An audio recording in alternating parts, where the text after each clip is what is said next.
Okay, let's unpack this. We're jumping into the details around a really significant event planned for Washington, D.C. A big military parade. Yeah, exactly.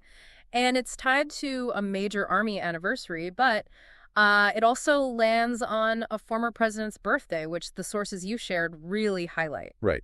And, to get past just the headlines, we've been digging through this stack of your source material, articles, reports, lots of commentary, different angles, different facts. Yeah, a real mix. So our mission today is to sort of cut through all that. We want to pull out the key information for you. Understand why people are seeing this so differently. Exactly. And look at this related idea of public influence that pops up in the sources, too. And just really boil it down to what's most important to take away from this material you've given us. Okay, so let's start with the official side. What's the administration's stated reason for this parade, according to these sources? Well, the main justification given is celebrating the 250th anniversary of the U.S. Army.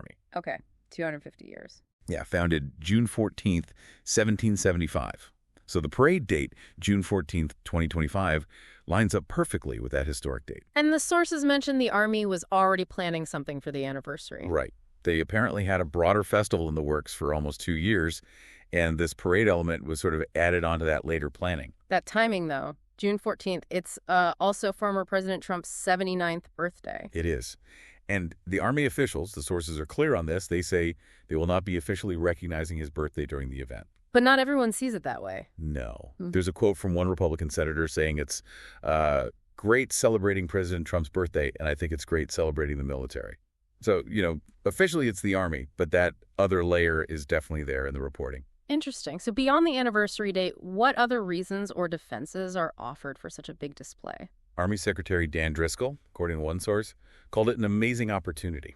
Opportunity for what? To tell the Army's story, he specifically linked it to hoping for a recruiting boom and boosting patriotism. Okay. Recruitment and patriotism. And then there's just the general idea that it's time to honor the military publicly.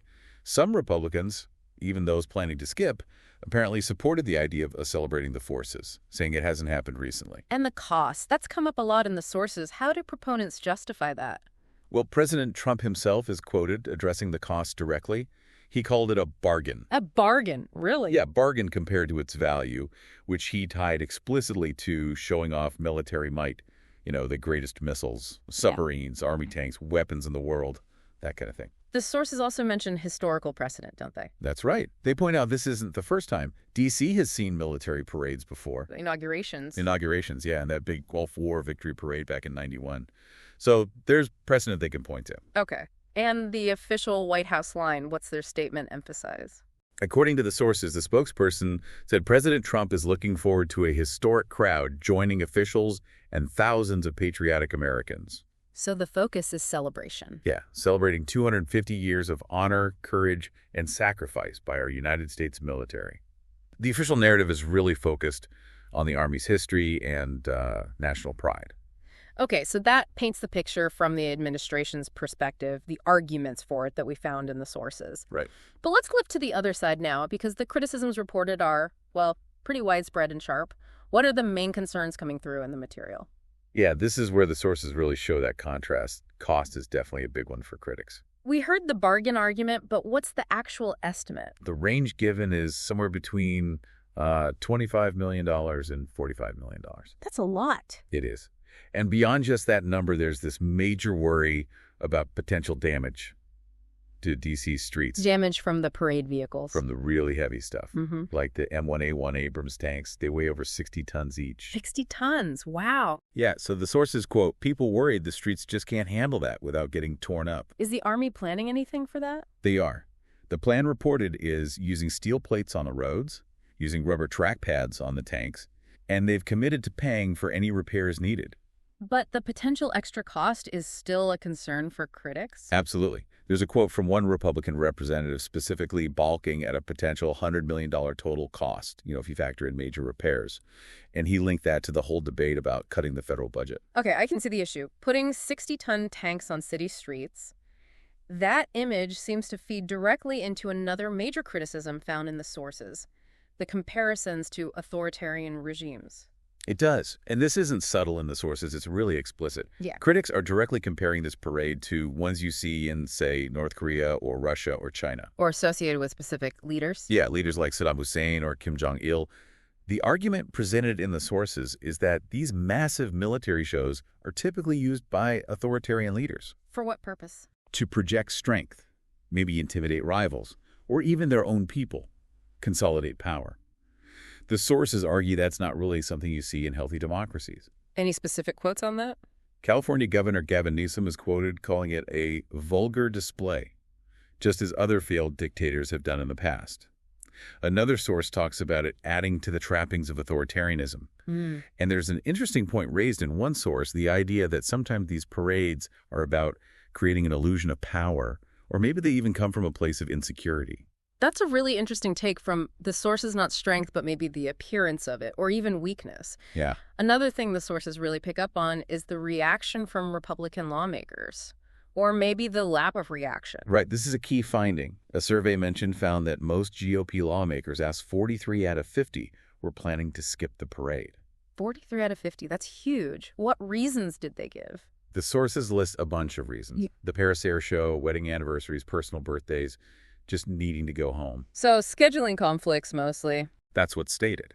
And it includes some big names mentioned as skipping, like Senate leaders Thune and Barrasso, House leader Scalise, the Armed Services chairs Wicker and Rogers, Senators Graham and Scott, too. And only a few planning to go. Only 7 were reported as planning to attend, yeah. But the sources also included commentary about those absences, suggesting critics don't necessarily buy the scheduling excuses. Exactly. Commentators quoted in the sources, the ones critical of the parade, they're skeptical. They use terms like theater, performative cowardice, or lip service. Meaning, the critique is that these lawmakers might be avoiding the event personally, but they aren't actually trying to stop it, which these commentators see as, well, weak as water, basically failing to stand up to something they might privately disagree with. So this whole issue is revealing some internal party dynamics, according to the sources. Yeah, some see it as showing splintering and discontent within the GOP. Interesting. Okay, another line of criticism mentioned relates to whether this truly honors the military, given the host. Yes. Some critics argue, as reported in the sources, that the parade is actually disrespectful to service members. Why disrespectful? They connect it to President Trump's past reported comments, specifically the instance where he allegedly called fallen soldiers suckers and losers. That, combined with his own lack of military service, makes some critics feel the parade isn't a genuine tribute, but more self-serving. And there were also his comments about potential protesters that the sources flagged. Right. The sources highlight his statement that protesters would be met with very big force. And he called them? People that hate our country. One source explicitly links that kind of threat to the perception among critics of authoritarian tendencies. Okay. And one last point on criticism. The sources included commentary about media influence. Yeah, some commentators quoted used pretty strong language about certain outlets, especially Fox News, calling it things like a propaganda machine or a filter bubble, or saying it's full of fear-mongering propaganda. This was presented purely as the perspective of those commentators on how views about events like the parade might get shaped. Got it. So a really wide range of criticisms reported cost, damage, those authoritarian comparisons, the political reactions. Let's switch gears slightly to the practical side. What are the actual logistics? What's planned, according to the sources? The scale is pretty substantial. Plans mentioned are for around 6,600 troops. Wow. About 150 vehicles and over 50 aircraft doing a flyover. What kind of vehicles and aircraft? Modern stuff like the M1A1 Abrams tanks, Bradley fighting vehicles, but also, interestingly, historical tanks from World War I and World War II. And the flyover. Different helicopters, and also some WWII-era planes are expected. There's also this historical element planned, with soldiers marching in period uniforms from different times in the Army's history. Sounds like a major production. And where is it all happening? The main parade route is set for Constitution Avenue in D.C. And other events, too. Yeah, the sources mention related things happening all day. A festival on the National Mall with equipment displays, the parade itself, then a mass enlistment ceremony, and finally fireworks. And just circling back to the road damage, the Army's plan, as reported. Right. The sources confirm they plan to lay down steel plates, especially at turns, and make sure the tanks have new rubber track pads to minimize damage. And again, they've said they'll pay for any damage that happens anyway. Okay. And the expected crowd. How many people? D.C. officials were apparently expecting maybe as many as 200,000 people for all the day's events. 200,000. Okay. So we've really covered the parade itself, the official story, the criticisms, the details. But one of the sources you shared brought up this related idea, kind of giving broader context for how public reaction can matter, the idea of boycotts. Yeah, that was a fascinating addition. The source explains boycotts as this long-used tactic, a way for consumers, for groups, to exert influence by using their collective power, often economic power, to push for change on big issues. Things like racial justice, human rights, the environment, labor issues. So using public opinion or spending choices as leverage, basically. The sources gave a lot of examples of how this hits corporations. Exactly. It can hit sales and revenue directly. Think historical examples like boycotting slave-produced sugar or the Montgomery bus boycott hitting the bus company hard. And more recently, Sources mentioned Twitter X reportedly losing significant ad revenue, Nike sales taking a hit during protests. SeaWorld saw attendance and share prices drop after campaigns. and it's not just sales, right? It influences their financial ties, too. Yeah, campaigns have pressured big institutions, AXA, HSBC, even churches and pension funds, to divest, to sell stakes in companies involved in controversial things, like Israeli banks or weapons makers. There was that specific campaign mentioned targeting Trump-related businesses. The Grab Your Wallet campaign, yeah. Sources credit it with getting over 70 companies to cut financial ties with the Trump administration or family businesses. Wow. And boycotts can even change what companies actually make or sell. Absolutely. Sources cited Swatch and Cartier stopping sourcing gems from Myanmar, retailers like House of Fraser and Burberry banning fur, Fortnum & Mason stopped selling foie gras, Johnson & Johnson phasing out chemicals in baby products, SeaWorld ending orca breeding, all linked to campaign pressure in the sources. It affects partnerships, too. Yep. Examples given included Barclays canceling festival sponsorships, Puma ending its deal with the Israel Football Association. So it really impacts multiple facets of a business, even where they operate. Over 1,000 brands reportedly pulled back from Russia after the Ukraine invasion due to pressure. Pret Manger apparently canceled plans for stores in Israel. SodaStream closed a factory in a settlement after boycott calls. So the sources make a strong case for the corporate impact, but they also show boycotts affecting governments. That's a really key point. The anti-apartheid boycott against South Africa is held up as a prime example of how sustained public pressure helped bring about massive political change. And influencing specific laws or policies. Yeah. Sources mentioned a UK campaign against puppy mills, contributing to Lucy's Law, banning third-party puppy sales. Mexico's president reportedly canceled a brewery's water rights after protests.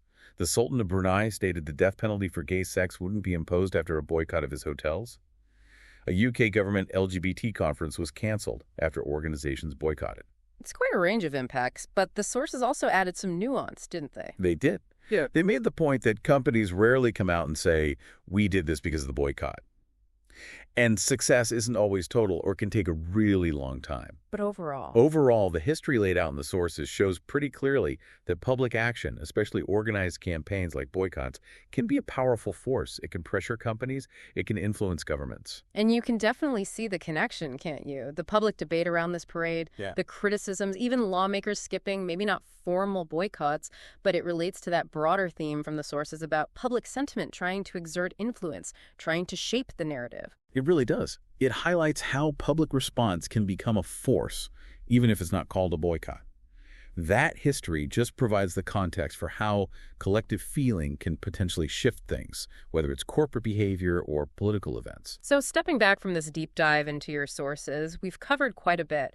We've looked at the very different ways this military parade is being framed, from celebration to, well, something else entirely. Yeah, from honoring the Army and boosting patriotism to criticisms about ego, cost, and those comparisons to authoritarian regimes that the sources reported. And we got into the practical details, the scale, the tanks, the road protection plans the crowds expected. We also looked at the political fallout, highlighted in the sources especially that significant number of Republicans planning to skip, and how critics quoted in the sources are interpreting that. And finally, we explored that broader context from the sources about boycotts, seeing how public pressure has historically made a difference, which kind of provides a lens for thinking about the reactions to the parade itself. This kind of deep dive really lets you get beyond just the surface noise, doesn't it? You can start to grasp the different layers of meaning, the controversy, the dynamics described in the material you provided. It absolutely does, and it leaves us and you with some things to think about as you process all this. For instance, given those comparisons found in the sources to authoritarian displays, how do you think these big public shows of military power actually shape our perception of leadership and security, especially in a democracy? Or maybe, thinking about the media commentary reported in those historical examples of public action, how do you personally go about evaluating information on really politicized events like this one? And how do you gauge the real impact or potential impact of public opinion and pressure? Definitely some things to chew on.